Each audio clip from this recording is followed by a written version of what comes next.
That was a nice little warm up. It was a great warm up.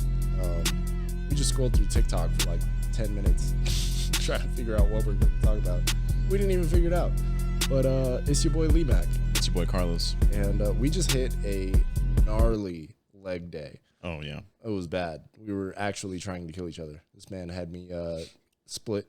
He had me doing, why can I not think, supersets of both leg press and split squats immediately after doing squats. So that was cool. Yeah. Yeah, it was intense. I was trying to keep myself, pretty, see, I can't even think right now. All that blood is just flowing through my legs right now. Yeah, it's just gone. The blood is not in the brain, and not for reasons you might think. It's in the legs. But I was trying to keep a hold of myself. Basically, I was just not trying to look like I was dying. But no matter what, I was dying deep down inside. I couldn't tell. To be fair, I couldn't tell that he was dying. And then I had him doing all sorts of different calves, and he hit more weight than he would have hit alone because I was there, and so did I. So it's good having a homie with you at the gym that pushes you makes a big difference. Yeah, find yourself a homie that you kind of see a friendly competition. Like exactly where it's like, oh, I can't let this motherfucker lift more than me. Yeah, or I'm not gonna let him do it. Just get lift that weight by himself. Like I gotta fucking try to do it too. Yeah, even if you get one, two, or something, at least you're pushing yourself in that matter. As like, okay, I got one this time. That kind of shows me that I'm able actually to do this weight or push myself to get to this weight at that amount of reps your buddy can do. You know what I'm saying? Yeah, absolutely. And every time I work out with him, I always surprise myself. I'm glad I can push you like that. Yeah. Yeah, and you're pushing me. Don't worry. I'm trying to hit the most weight I can, obviously safely with good form, because you don't want to just ego lift, because that's a terrible idea. Ego lifting is a cancer on your limbs, on your ligaments, on your joints, on your bones, on your muscles, on everything. You should not ego lift. Do low weight, proper form for long enough to be able to get to good form with higher weight. Absolutely. For example, like when I broke my ankle, I'd already been in the gym for a year and a half, I think, at that point. It was actually about a year and 2 months that I had been working out, and I had pretty good form. I was, lifting pretty solid weight, and then broke my ankle, and when I got back in the gym after that, went way lower than I really needed to, but I just wanted to make sure that I had my form as solid as possible. And honestly, it's paid off, because now I'm lifting more than I was before I broke my ankle on all the leg workouts, at least. It's a process. Don't get scared, or don't freak out that it's like, oh, all my friends are getting strong, but I'm not. What's going on? Change it up every once in a while, but just know that it's going to take a couple months for you to get strong. Yeah. Don't listen to all this bullshit where it's like this 3-hour arm workout's going to get you to, no. Like, it's going to take time. Get your form right. Get your reps in. Eat right. You know what I just realized? One sec.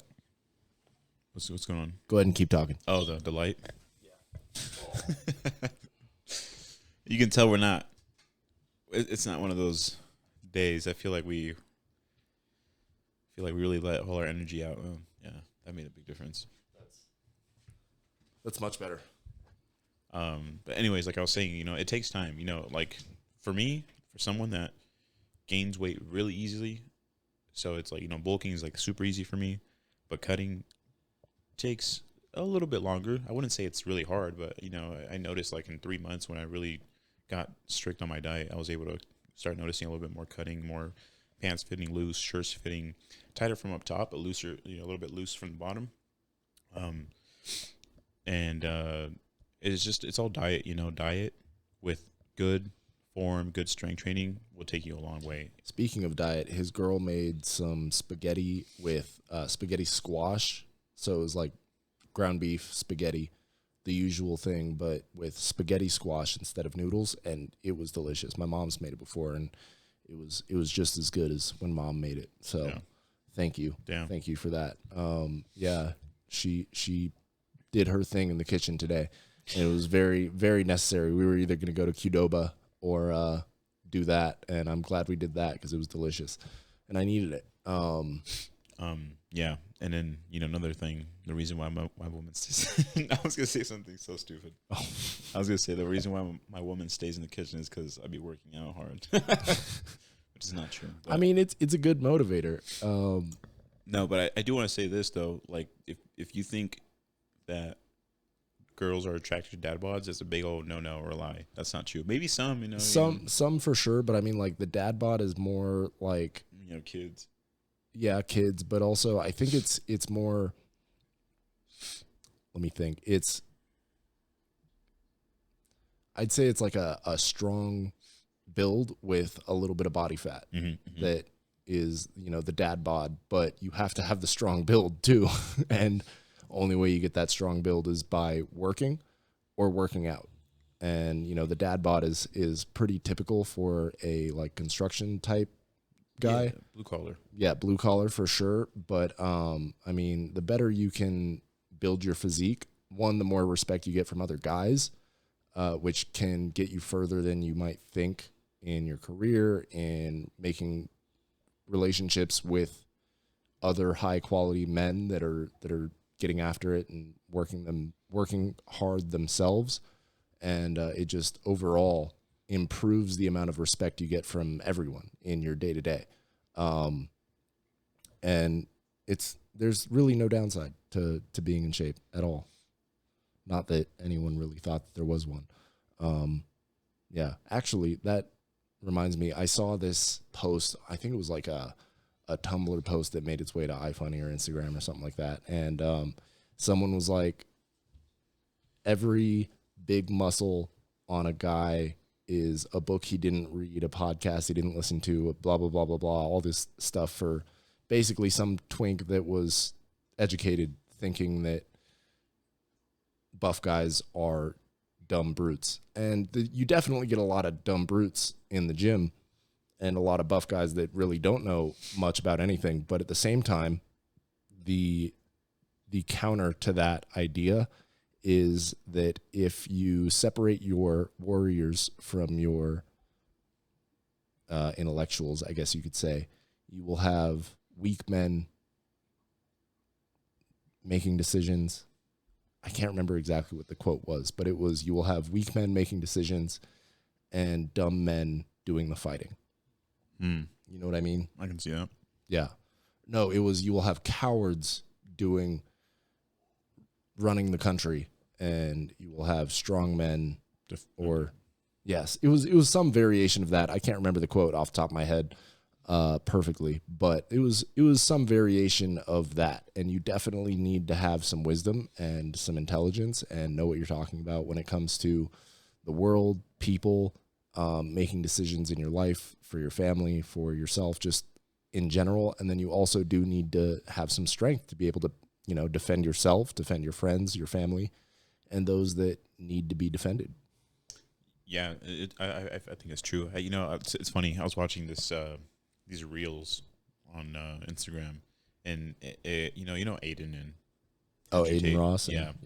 I guess Aiden was all like, "Oh yeah, like I think you should smoke weed because it kind of like makes you reflect and think in your own thoughts and kind of like have like a spiritual awakening." And then Andrew's like, you want a fucking real spiritual awakening?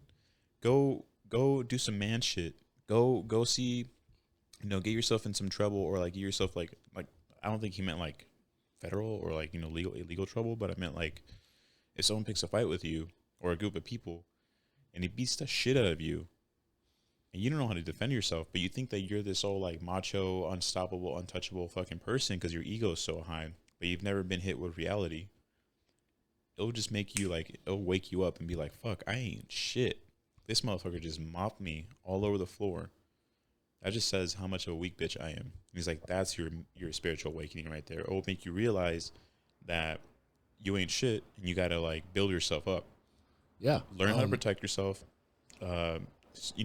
Protect yourself not just physically, but also like mentally, spiritually, and healthily. Like eat, make sure your diet's straight. Yep. Because no one wants to see a lazy, fat, slobbering, fucking Yeah. pussy, you know. The phrase that I just thought of in hearing you describe that, I thought that reality will hit you like a truck until you learn how to hit like a truck. Mm. I feel like that's a good way to put it. Yeah. Yeah, reality's going to kick your ass until you learn how to kick some ass, I think. I think that's a good way to, good little piece of wisdom to take with you. And yeah, you got to be able to, lay it down if you have to. Obviously, don't be the guy that's trying to pick a fight with everyone, because no one likes that guy. And that guy doesn't make it very far because someone bigger and stronger will come along and knock you down a peg. But at the same time, being able to knock someone else down a peg if need be is very, very useful and can build respect. And also, if you look like you can knock someone down a peg, you reduce the likelihood that you'll have to.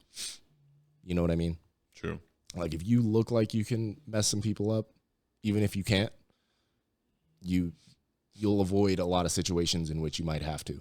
It's true. It's very true. It's kind of like nature, really. You see, like a lot of animals or a lot of insects or stuff use their colors or like their creepy looking ways to like scare off other either what do you call them, predators that might want to attack them or might want to sneak up on them and eat them or something. Yeah. And that and in reality, that's kind of how I see it nowadays when I compare it. I'm like, holy shit, this guy looks freaking mean. Especially at the gym, you see a lot of like people just like in their zone, like mean resting dick face, and then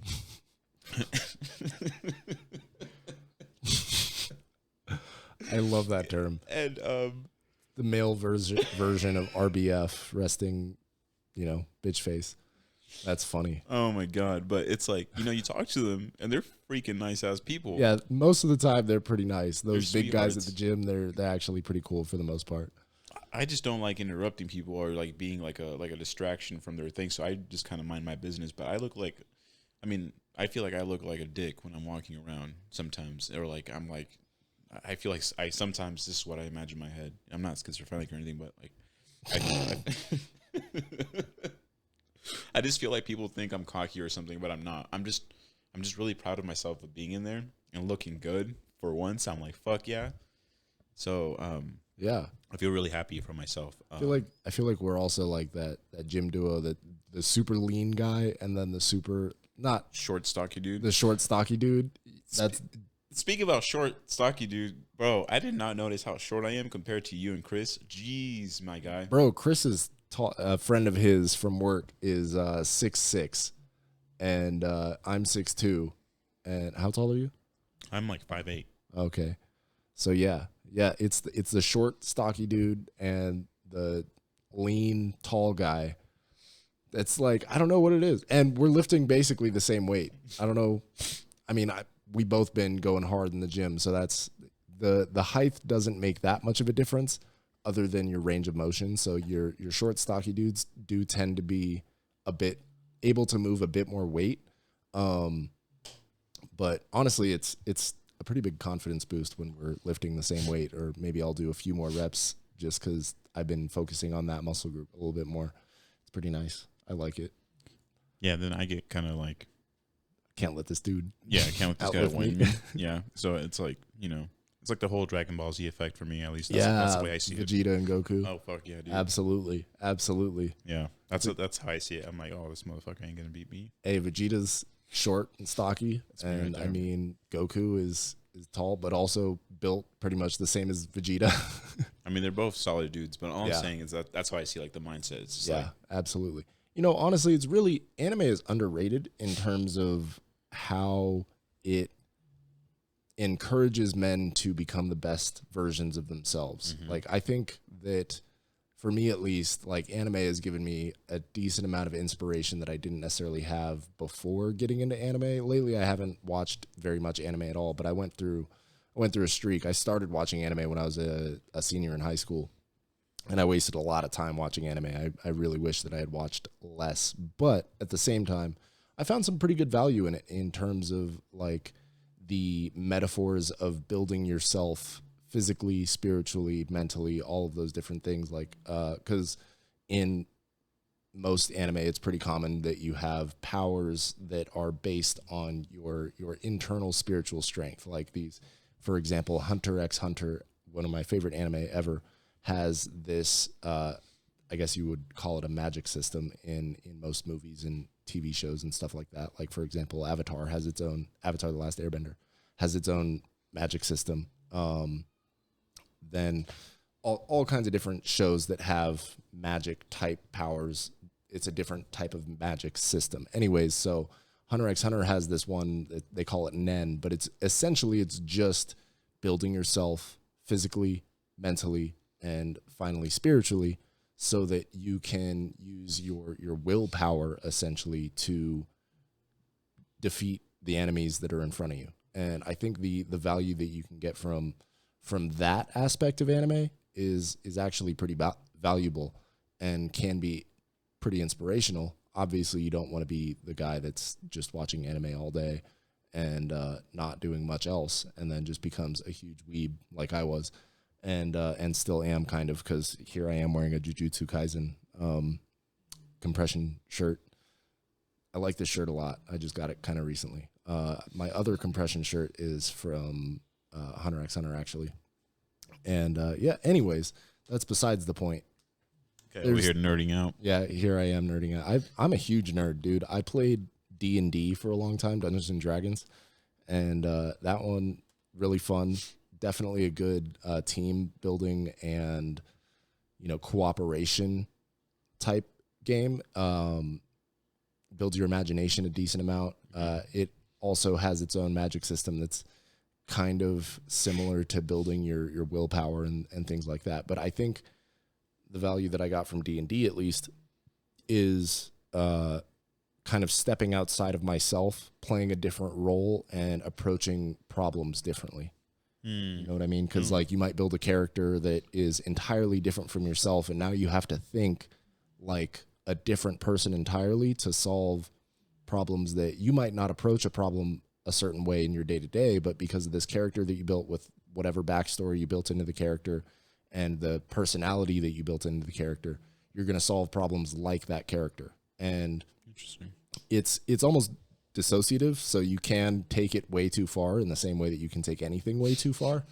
But I think having those types of hobbies and getting into things that build you in those ways mentally is extremely valuable. Anything that builds you is extremely valuable, and you can find value in just about any activity. So I don't know. That's just my 2 cents on that. I don't know where I was going to go with that necessarily, other than taking the best of even some of the most time-wasting activities. You can find some value in it. If you can't find any value in it, you should probably stop doing it. There are a lot of things that you can do that have no value whatsoever that you should probably stop doing. Yeah. I don't know. That's kind of funny when you said that you kind of see things differently in a different perspective. That's kind of cool. Yeah, it's very interesting. D&D is a lot of fun. Do you tend to talk to yourself a lot? Talk to myself? Yeah, when not going through something, but like have imaginary conversations with people. Yeah, with yourself. Yeah. Well, not people, but like with yourself. You kind of having like because there's times where I'm like trying to figure something out, and like I catch myself sometimes conversating with myself, like my own mind with me talking. I'd say that's almost like a form of prayer. You think so? I think so. Yeah. I just find it so interesting. Like a lot of people, when I say that, they're like, "What? You're crazy." I'm like, no, it's like I'm literally looking at a problem. Oh shit, my dog farted. Oh God, that's terrible. Anyways, I'm gonna try not to breathe through my nose at all during the next 10 minutes. His ass is like right next to the gate too. Awesome.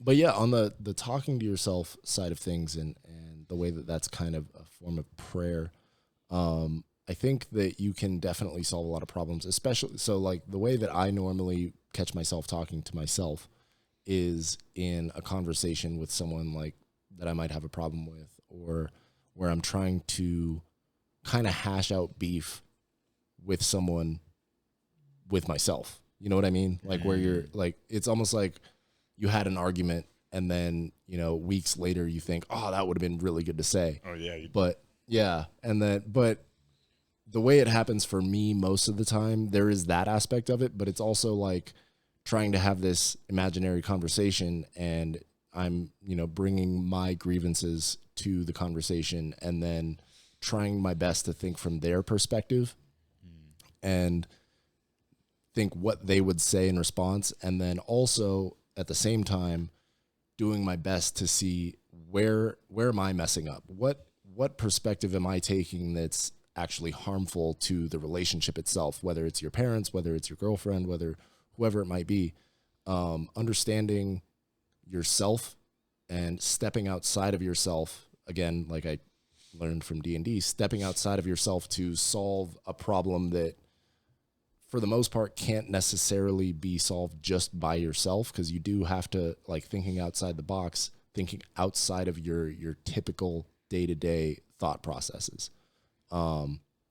This is getting very esoteric, but it's very useful to have those skills. There was another perspective I was going to bring to that I had in my head, but now I can't think about it. I don't know. Like, another thing I tend to do too, it's like a lot of people, Adam actually told me this at work. I'm like, he's like, hey, Carlos, do you ever think in Spanish? I was like, oh yeah, all the time. Or like when, I forgot what the question was, but I told him, like, do you think in Spanish or do you think in English? That's what he told me. Mm-hmm. And I'm like, it depends. Usually when I'm kind of like a little bit stressed, or I'm kind of like in a time crunch trying to figure something out really quick, or when I'm mad, it switches from English to Spanish. Mm-hmm. Like, I think in Spanish, and then it's like, it's two voices. It's like my Spanish voice and my English voice, and you're just going back and forth trying to figure things out. It's so crazy. That actually makes a lot of sense. So Spanish is your first language, right? Right. Yeah. So the reason that you, in periods of high stress especially, will switch to Spanish because Spanish is your first language is very similar to the idea of, in a high stress scenario, you will default to your lowest form of training. And so this is something that, to bring back our conversation from last week about like police officers and dealing with high stress scenarios. If you are not well trained to handle a certain situation, you are going to default to the lowest level of training that you have drilled into yourself. So if you train, 50-yard shots with your pistol every day, all the time, then those 50-yard shots with a rifle or those 100-yard shots with a rifle, those are going to be a lot harder for you to achieve, and you're going to find yourself missing a lot more. Or a better example, if you train 25-yard shots and then you find yourself in a situation where you're training 50-yard shots, let me start over. If you train 25-yard shots for a year, and then for 3 months you start to train 50-yard shots, and let's say you get really good with your 50-yard shots, in a high-stress scenario, your 50-yard shots are going to be much less accurate than they would be at the range. You know what I mean? Mm-hmm. Because you don't have those 50-yard shots drilled in nearly as deeply as you do for your 25-yard shots.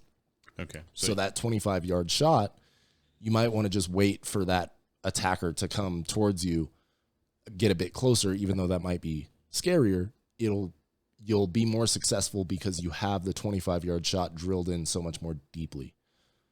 That makes sense. Yeah. And then what I was going to bring up before the point that I had forgotten, do you think in images very well? Explain. So there's an example. One, there's 2 points to this. There's thinking in images versus words. And then there's also thinking, having an inner voice versus not having an inner voice. Some people literally walk around with no inner voice. Like, they have no inner monologue. I don't know the numbers specifically exactly, so don't quote me on this, but I think it was something like 50% of the population, that's insane, has no inner voice whatsoever. Like, they have no inner monologue where they're, thinking to themselves in words. I feel like the only time that inner voice shuts up is when I'm at the gym. That's like, I don't think mine ever shuts up. Like mine, no, I'm glad it does, because mine never turns off. Like, I'm always thinking, in my head, like thinking 24/7. Yeah. But when I go to the gym, it's like the only time I throw on my headphones and I focus on my workout. I mean, there's times when when I'm not that focused on my workout when it comes and goes, but it's either me like singing in my head or it's just blank and it's just peaceful. That's why I love going to the gym too, because it's just like a time where I get to like literally relax. It's so, excuse me. It's literally like a relaxing but not relaxing moment. You know what I'm saying? Mm-hmm. It's weird. No, absolutely. That's one of the reasons that the gym is so beneficial for so many people, is because that for a lot of people is the only time that voice shuts off. For me, I don't think it actually shuts off, but it definitely gets quieter because I'm just focused on this one thing. My mind definitely flits around. But to get back to the idea of like thinking in images, so another thing that I think, once again, it might be like 50% of the population or maybe even less, but so let's say you picture an apple. Okay. Can you picture an apple and like see it in your mind's eye? Yeah. Yeah. Can you rotate the apple and see it from every angle? Yeah. Some people can't do that. Like me whatsoever. right now, like picturing the red apple just spinning. Yeah. Yeah. Can you imagine taking a bite out of that apple and still seeing the apple with a bite out of it now? Yeah. So being able to manipulate images in your mind in 3 dimensions, even without closing your eyes, with closing your eyes, I think that's like a lot of people can't do that, which is really interesting to think about, like all the different perspectives and ways that other people can and can't think versus, you know, how you might be able to or not be able to think, and understanding that other people can think certain ways that you just can't, which is where, you know, genius comes from. People that are just geniuses at something. Like, I actually read one quote recently that talent is being able to hit a target that no one else can, and genius is being able to hit a target that no one else knows is there or no one else can see. Which makes a lot of sense, because when someone solves a problem in a way that no one else had thought of before, we usually call that genius. But if you're just able to hit the target that everyone's been trying to hit, they're just like, oh, he's just really good at that. It's a little bit less impressive, I would say. Interesting. Personally, I don't know. Is it less impressive? A little bit, just because it's like everyone has been trying at this target, and because you hit it just means that you trained harder, or maybe you just have a bit more of a natural aptitude for it. Which is where I would say that's a little bit more of a skill thing, because there's natural talent, there's skill, there's talent, which I would say if you are a natural talent, you're just naturally better at that thing with less practice. But that only gets you so far. Someone that is very diligent and hardworking and just trains their ass off will always achieve more than the person that's just naturally talented. Yeah. But if you're naturally talented at something and then you also diligently work and train and perfect that talent, you are going to be far better than anyone else that could do that. Absolutely. Just like Messi. I feel like Messi's super talented, but he works on his craft. That's why he's like almost unstoppable. I mean, that's what every star athlete is. That's what Michael Jordan is. I mean, that being said, Michael Jordan, he wasn't naturally talented at basketball. He got cut from his high school team, or he didn't make the cut, and then he trained his ass off, and then, you know, eventually made it and became Michael Jordan as we know him today. And that's how it is for a lot of these pro athletes, is they're just working harder than everyone else. There's a story of not Steph Curry, Kobe Bryant.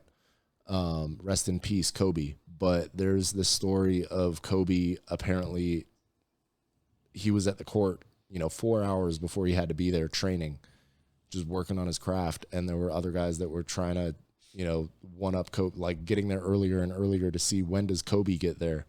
And turns out he was getting there 4 hours early. Or I think practice would start at 4 and then he would be there at 12, and everyone else is like, the dude that was like trying to figure out when Kobe was getting there, he got there 2 hours early, and he was like, man, Kobe got here way before me. He's already training. He's already worked up a sweat. He just goes earlier and earlier, and that's what it takes to be Kobe Bryant. Damn, yeah. Like, that's what it takes. You have to be the one that's getting there earlier than everyone else. That guy was on something else though. That guy was That was his thing, and obviously he got very good at it. that Mamba mentality. Yeah. That's just fucking That crazy. just reminds me of the video Kanye of one? Kobe and Kanye. That's so far. What the fuck does that mean? Kobe Bryant? What does that mean, Kobe Bryant?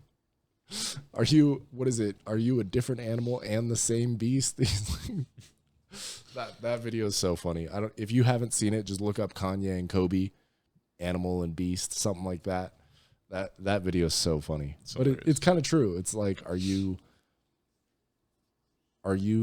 perfecting yourself in every way that you possibly can? Right. 1% every day. Ideally, every day, 1%. And at the end of the year, it ends up being 37 times better than you were at the beginning of the year. Even if you don't see progress in yourself, because usually that's what happens. Yeah. That's where body dysmorphia comes in, too. Exactly. It's the same thing. We were just talking about that, too, Yeah. Earlier today. But it's like, you're working and you're putting in work, you're lifting. And then maybe to yourself, it might not seem like you're moving at all. Yeah. But everyone around you is seeing it. Mm-hmm. And then I tell you this, the reason why there's haters is because they're seeing it. When people Absolutely. start hating, it's like oh, that's when you know you've started to make it, is when you got haters. Yeah, we haven't gotten there yet, or at least I haven't. No, I mean either. Like I don't know if I have haters. They haven't made themselves known. It's like, it's always with good intention too. Like like for yourself, like if you're working on yourself, you're trying to build yourself, and it's not to like prove or show that I'm better than you. It's more like I'm trying to prove and show that I am going to keep this figure of myself to benefit myself, my family, my kids, and whatnot, Yeah. For the people that really matter. Mm-hmm. Everyone else that hates for no reason because you're getting better, you're focused on your thing. Let's say like you have a strict meal plan, or you have a strict gym plan, or you have a strict podcast thing. And people are like, oh, you're always doing this. You're always doing it. And like, they're just hating on you for no reason. For following your future, for building your future. Exactly. They won't understand. Yeah. No, they won't. And what it is really a guilt that they're projecting onto you for not pursuing their goals. And honestly, you just got to be grateful for the haters, because if they're hating on you, it's because you're doing something that they're not. And deep down inside, maybe they don't want to be doing the thing that you're doing, but they know that there's something they could be doing, that they should be doing, but they aren't. Yeah. Even your close friends. Mm-hmm. Like, they might take shots at you, but like they'll be joking. Mm-hmm. I feel like a lot of times, I know friends are like, oh, just like, I don't know. They make some shit up. I don't know. Yeah. Maybe they are joking. Maybe they're not. I don't know. Yeah. But I feel like deep down sometimes, like and you got if you got a lot of friends like that, or maybe that this conversation is bringing someone to mind, you should probably try and start phasing that person out of your life. If they're just constantly downplaying your work ethic towards whatever it is that you're working on, and they're just shitting on you all the time about, why do you keep doing this? Just come hang out with us, blah, blah, blah. You don't need to do that. Are you even successful yet? Like, blah, blah. It's like, those are the types of people that are going to just steal your energy, steal your spiritual energy, really. That willpower is, you got to protect it. You got to protect your peace with a flaming sword. Yeah, literally. I don't feel like I have anyone like that in my life, so I'm really thankful. Same here. I feel like everyone's like really like clapping for me. Yeah. And all those people that are like really being positive or clapping, or just there to kind of like give me positive vibes about what I'm doing, are the people that usually kind of recognize once you make something of yourself, and you like you kind of, once you get there, you kind of go back and be like, hey man, I just want to say thank you for always kind of believing in me, or just telling me to keep going, or always like looking at me normal, or like just like a regular person. You weren't hating, you weren't saying any things on the side, you weren't like bashing on me or some shit like that, Absolutely. And honestly, like, I'm really looking forward for the day that I make it and I'm like really, really successful, so that I can give back to those people that were always there for me, and tell those people that weren't there for me, or were downplaying, or were just being shitty, which aren't in my life to begin with. So like, I probably won't have to worry about them when I get to that point anyway. But if when I'm at that point, I can just tell them to screw off, Yeah. Yeah. I mean, for me, it'd be more of I would just, I don't know. Either just ignore them or just, I don't know. It's let's see. Personally, I feel like I would try to help them. That's Yeah. my biggest downfall. Like, I feel like I'd be like, still like, hey man, I understand maybe you're upset or something. Yeah, if they're asking for advice, I'm going to give them advice, but you can only give so much advice before you can recognize that they're not taking that advice, and you're just like, all right, well, I'm not going to continue to sow into you what you aren't even sowing into yourself. Mm. You know what I mean? So that's another thing that you should be very cognizant of is what energy are you putting out that is not at least being appreciated. So if you're sowing into someone, if you're giving someone good seeds to sow into their own soil and they're just either not doing anything with it, downplaying the value of it, or just generally unappreciative of what you're trying to instill into them, stop instilling anything into them. Stop giving them your energy, because that's really what they're doing, is they're just stealing your energy and not doing anything with it. Right. Yeah, I just feel like nowadays, like, we the whole world has been through so much, like the whole COVID thing going on, like how we were all just kind of isolated. A lot of people died, unfortunately. You look at the news, you look at anything on the news, yeah, it shows us all like negative stuff, things that are happening. I think it's our job to kind of spread some positiveness, like some love, some caring, some, reinforce, or like the good vibes, the good positive energies out there, because we're being bashed like left and right with negative news, negative people stressing out because of their work and their job. Just everything in general, everything, like people get upset because maybe you cut them off on accident because you were trying to take an exit and you weren't trying to get this person pissed or anything, but now they're upset. And you got to work on your own stuff sometimes. You got to focus on yourself to be able to help build them in the future. And if they can't see that, oh, they had to take a step back so that they could work on themselves, build themselves, so that when they came back and stepped forward again, they would have more to be able to sow. And that's a big thing. Like for me personally, I remember I was a freshman in high school, and my English teacher asked the class, like, what is wealth to you? And I don't like want to toot my own horn or anything, but I was the only one that had, like, I think I had the most unique answer personally. And my answer was being able to provide and give as much as I want to without endangering my own financial wealth, my own well-being. Like if I can give and give and give and give without really taking a hit at all, that's real wealth to me. And I definitely want to get to that point. That's what we're working on. Nice. Yeah, that's actually really good. I don't know. If you were to ask me that question, I feel now, like the mindset I have built, I feel like I would be just trying to show people, like, like just love. Yeah. Just care, give that one person another opportunity, just be nice, like not nice in a way and like, oh, I'm being nice, but more of in like show true compassion and love and care, like, our Lord Jesus, you know what I'm saying? Yeah, absolutely. Because everyone needs it every once in a while. You never know what someone's going through, Yeah, no kidding. Everyone's going through something. Everyone's having a human experience. Like we're all going through life. And life, like you were saying before, with like all the different things that are attacking us, whether it's COVID, whether it's the political stuff that's going on, geopolitics, the war, all of the different negative things in the world that are attacking us, whether it's spiritually, mentally, actually attacking us physically, whatever it may be. Like I said before, reality hits like a truck until you learn to hit like a truck, or you become capable of hitting like a truck.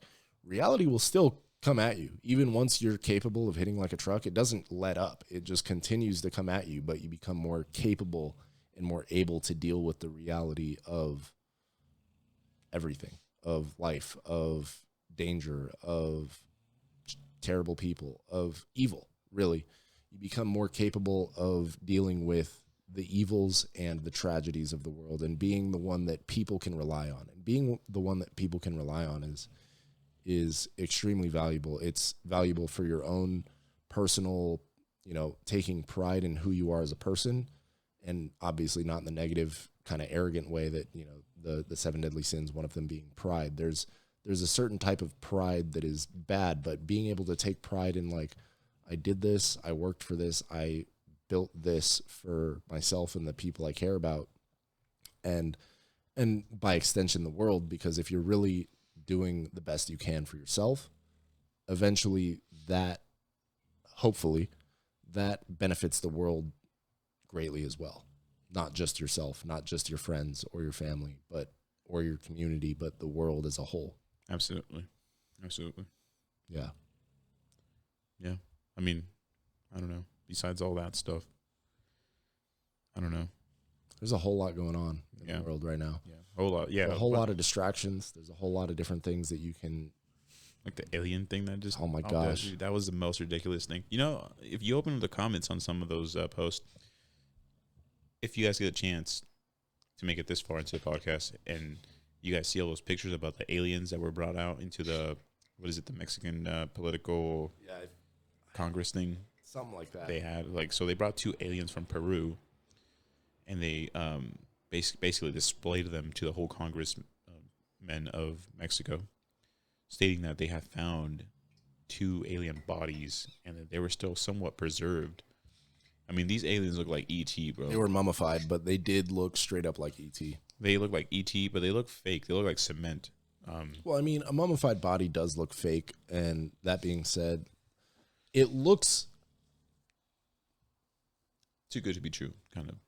It looked believable in terms of this is what a mummified body looks like. It did look like a mummified body, but I mean, special effects have gotten to a point where, and practical effects, not just special effects as in CGI, but practical effects where you just put something in makeup and build up Like whatever Hollywood. it is. Look at Hollywood. Yeah, that's Hollywood.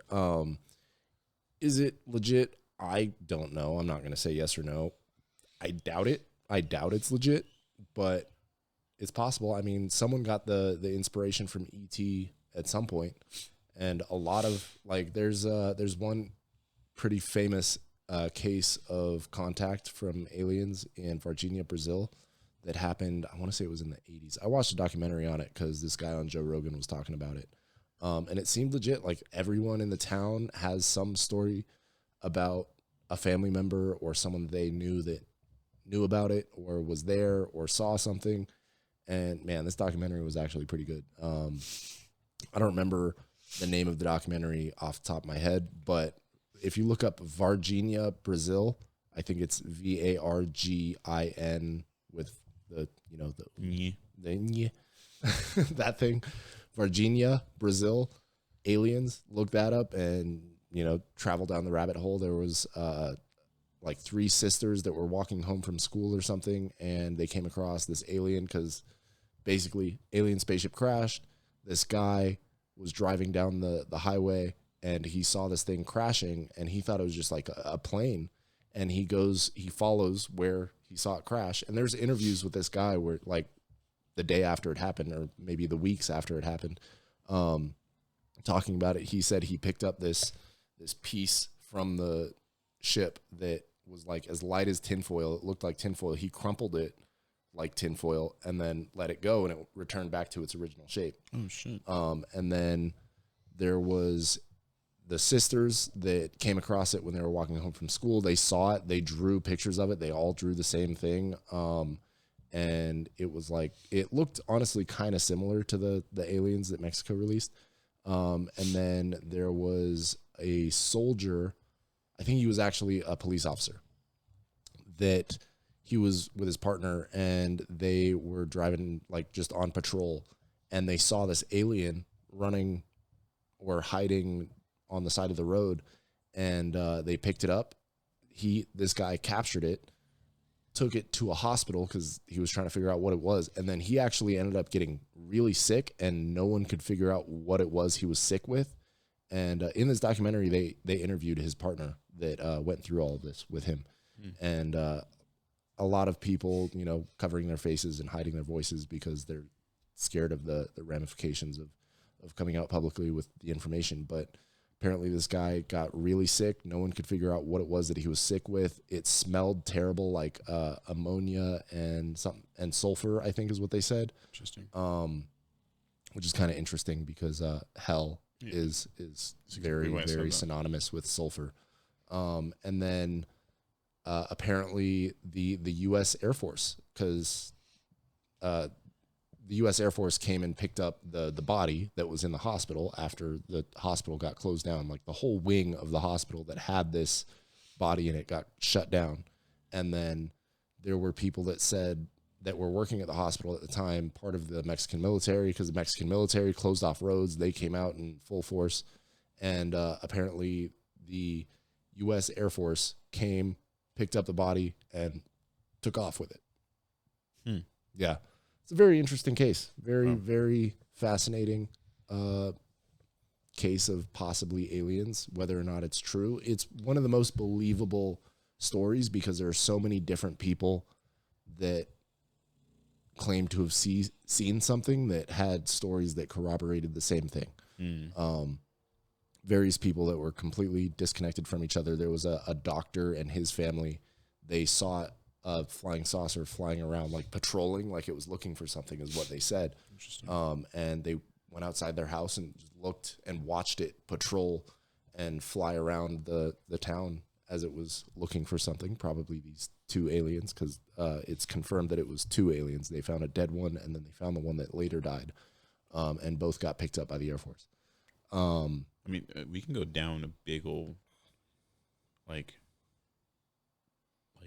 rabbit hole with this conversation. I mean, we talk about aliens all the time because it's just interesting. It's scary, the possibilities of what they are. I mean, you hear stories from like around the world with like even in Mexico, there's a area called Área de Silencio.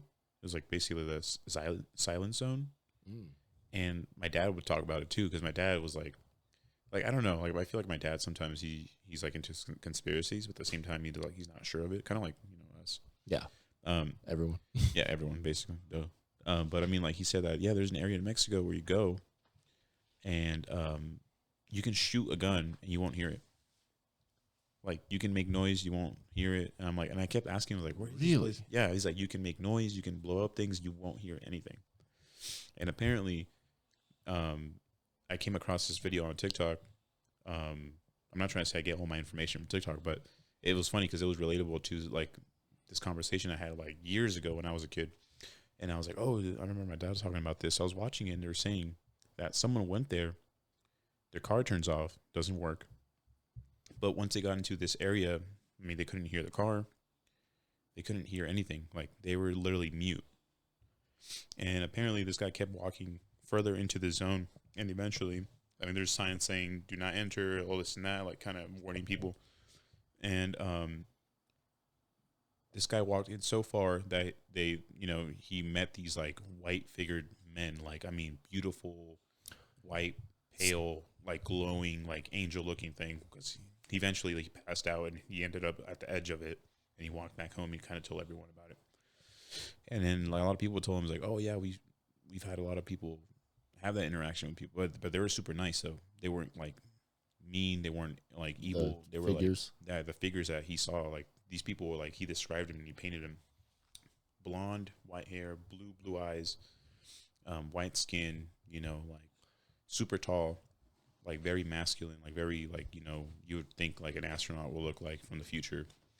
And he's like, yeah, like they're wearing these blue suits and everything. They told me don't be afraid. And I was like, damn, it kind of sounds like they're like angels or something, So I've actually heard that there are different types of aliens. So there's these ones in Virginia, Brazil that actually look very similar to the ones that were released in Mexico just this last week. I think it was like today or yesterday actually that Mexico was talking about it. And then so there's those ones. They call them the Greys, I believe. And then there's these other ones that I heard about that landed in Africa. And there's some possible shenanigans going on with the story in Africa, but the aliens that were described in this story also, they were like tall, very like white figures, but they looked like, you know, the traditional aliens, big eyes, big head kind of thing, really skinny. But then I've also heard of these, the way I've heard them described is like Vikings.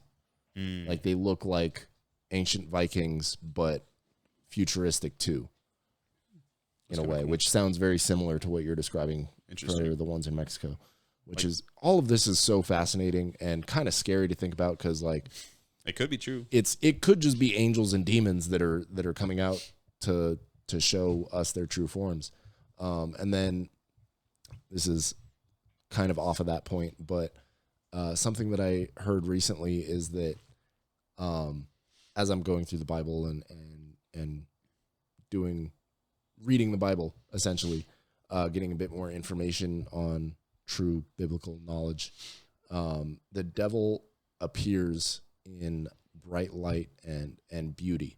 And when Joseph Smith, I believe, is the founder of Mormonism, when he describes the angel that he saw that gave him his information to start the Mormon faith, that's how he describes the angel that brought him the tablets or the information that he received, which is very interesting.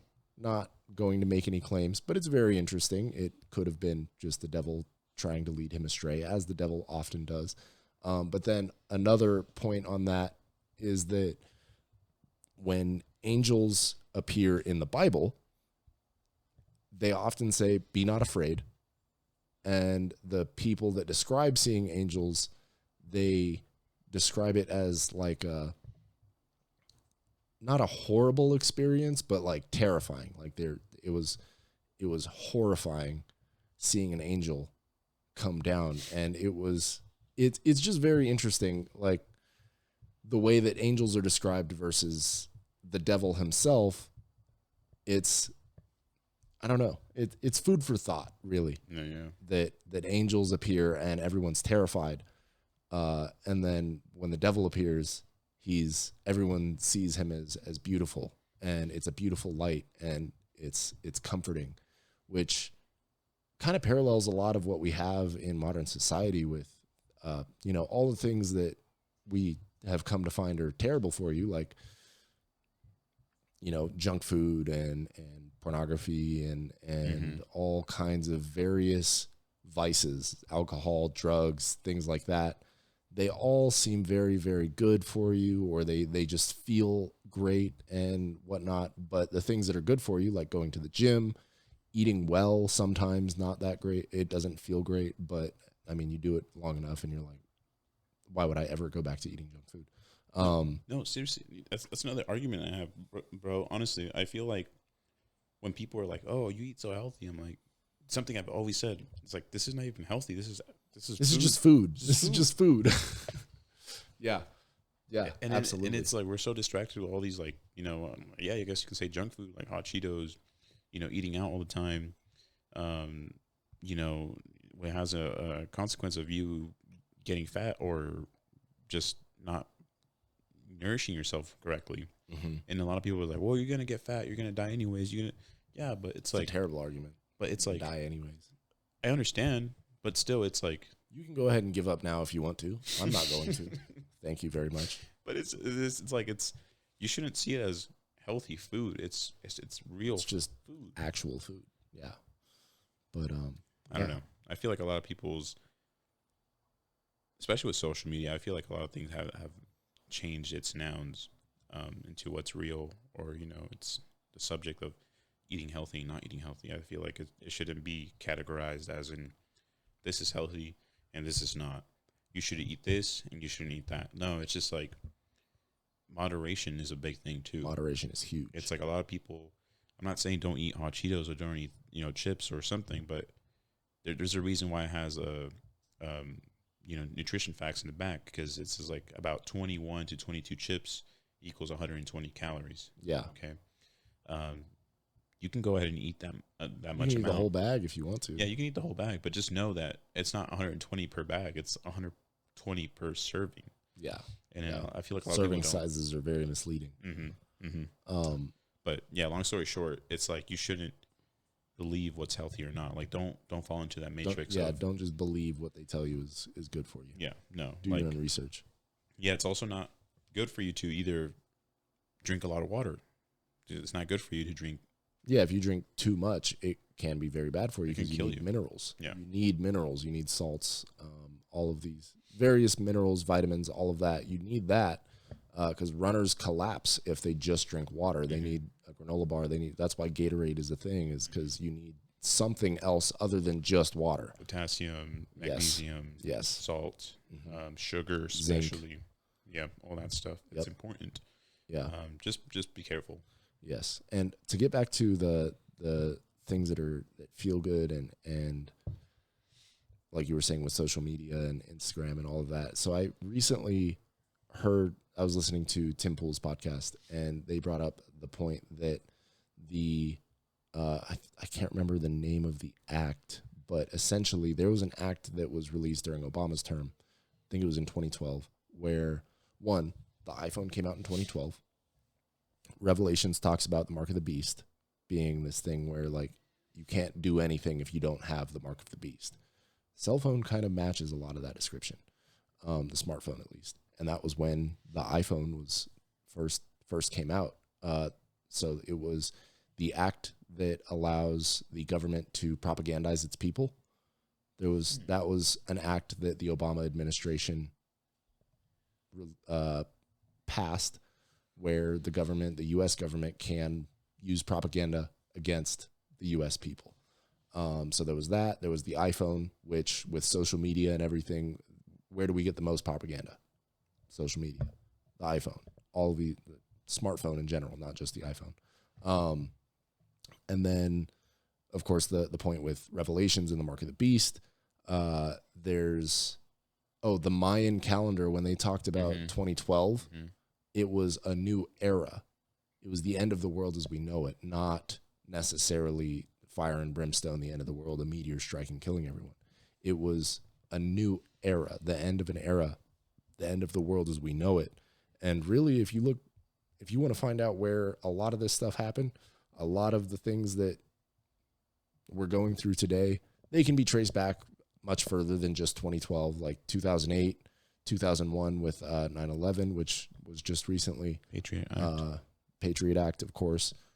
All of these different things that really kind of show that this era is not a great one, to say the least. No, we're very we're free, you know. It seems like we're getting close to Revelations, unfortunately. But yeah. And definitely. Yeah, on that note, it's been about an hour. This actually passed by really quick. We didn't have anything to talk about, and we ended up talking about a lot of really interesting, in my opinion. We jumped around a lot, but we did jump around a lot. I think it was beautiful. It was good. A lot of wisdom in that first half. Yep. And then straight into aliens again. and then a little bit more wisdom towards the end. So hopefully you guys listened this far. And if you did, please leave us a like and a comment. We're trying to spread the word, share it with your friends, all of that. We never say that. We never say like and comment. We should start doing that with every episode in the beginning, not just at the end as we're about to close out. But if you did listen this far, thank you very much for listening this far. And please share the podcast and tell others about it. Tell the world. We would be very grateful, honestly. We're eternally grateful. I think, we would want to, start sharing, liking, getting a little bit more exposed out there. Yeah. To others who think alike, especially during these times when it's hard to find people that are like-minded. Yeah. And also, like I'm saying, especially during these times where everything's just like up in the air right now, like what's going on, chaotic and uncertain. I think next recording, I think I would want to talk about how we were trading 5 Iranians.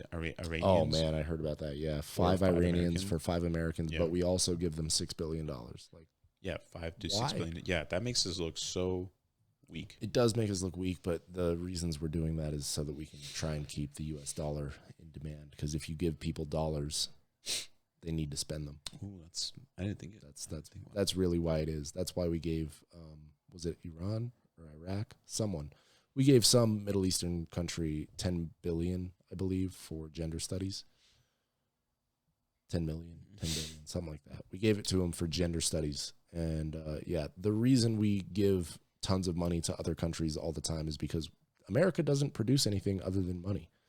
So, yeah, and we need people to spend our money in order for the money to be useful.